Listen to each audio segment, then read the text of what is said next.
कल्पना कीजिए, आप 200 साल पीछे चले गए हैं। एक ऐसी जमीन जहां अपने ही लोग अपने ही देश में किसी और के लिए लड़ रहे हैं। बंदूक उनके हाथ में है, लेकिन हुकूमत किसी और की। यही वो शुरुआत है जहां से भारतीय सेना की असली कहानी शुरू होती है। एक ऐसी कहानी जो गुलामी से शुरू होकर आज दुनिया की सबसे ताकतवर सेनाओं में शामिल होने तक पहुंचती है। 18वीं सदी का भारत धीरे धीरे अंग्रेजों के नियंत्रण में जा रहा था। ईस्ट इंडिया कंपनी सिर्फ व्यापार करने नहीं आई थी, बल्कि सत्ता पर कब्जा करने आई थी। लेकिन इतने बड़े देश को संभालने के लिए उन्हें एक ताकत चाहिए थी, एक सेना। और यहीं से जन्म हुआ सिपाही सेना का। 1776 के आसपास कंपनी ने भारतीयों को भर्ती करना शुरू किया। ये सैनिक भारतीय थे, लेकिन आदेश अंग्रेज अधिकारियों के होते थे। इन्हें ट्रेनिंग दी जाती थी, यूनिफॉर्म दी जाती थी और इन्हें लड़ाया जाता था अपने ही देश के लोगों के खिलाफ। शुरुआत में ये सिर्फ एक नौकरी थी। गरीब किसान और आम लोग पैसे और रोटी के लिए सेना में शामिल हो जाते थे। उन्हें यह नहीं पता था कि वो एक ऐसे सिस्टम का हिस्सा बन रहे हैं जो धीरे धीरे पूरे भारत पर राज करने वाला है। इन सिपाहियों को अनुशासन सिखाया गया, आधुनिक हथियारों का इस्तेमाल सिखाया गया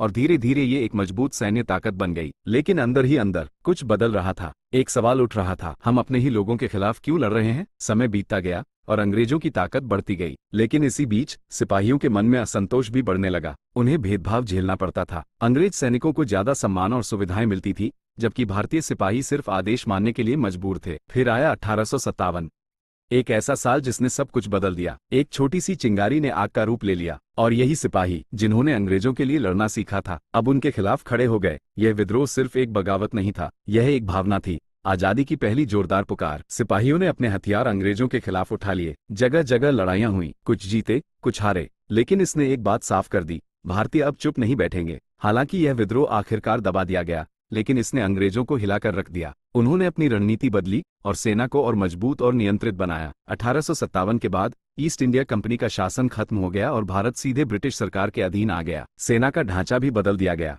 अब भारतीय सिपाहियों की संख्या तो बढ़ाई गई, लेकिन उन्हें पूरी तरह नियंत्रण में रखा गया। इसके बावजूद भारतीय सैनिकों ने अपनी बहादुरी हर जगह साबित की, चाहे वो प्रथम विश्व युद्ध हो या द्वितीय विश्व युद्ध। भारतीय सिपाही दुनिया के अलग अलग हिस्सों में लड़ते नजर आए, लेकिन सबसे बड़ी बात यह थी कि अब ये सैनिक सिर्फ आदेश नहीं मान रहे थे, वो समझने लगे थे कि असली लड़ाई क्या है। देश के अंदर आजादी की लहर तेज हो रही थी और इसका असर सेना पर भी पड़ रहा था। कई सैनिकों ने आजादी के आंदोलन का समर्थन किया, कुछ ने सीधे हिस्सा लिया और धीरे धीरे वो दिन करीब आने लगा जब भारत आजाद होने वाला था। 1947 भारत आजाद हो गया, लेकिन इसके साथ ही देश का विभाजन भी हुआ। ये समय बहुत कठिन था। सेना को भी बांटा गया, कुछ हिस्सा भारत में, कुछ पाकिस्तान में चला गया। लेकिन नई भारतीय सेना ने हार नहीं मानी। उसने खुद को फिर से संगठित किया, नए देश की रक्षा की जिम्मेदारी उठाई और पहले ही साल 1947-48 के युद्ध में अपनी ताकत दिखा दी। आज की भारतीय सेना उसी सिपाही सेना की विरासत है। फर्क सिर्फ इतना है कि अब वो किसी और के लिए नहीं, बल्कि अपने देश के लिए लड़ती है। गुलामी से शुरू हुई यह कहानी आज गर्व, साहस और बलिदान की मिसाल बन चुकी है। और शायद यही वजह है कि जब भी भारतीय सेना का नाम लिया जाता है, दिल अपने आप सम्मान से भर जाता है।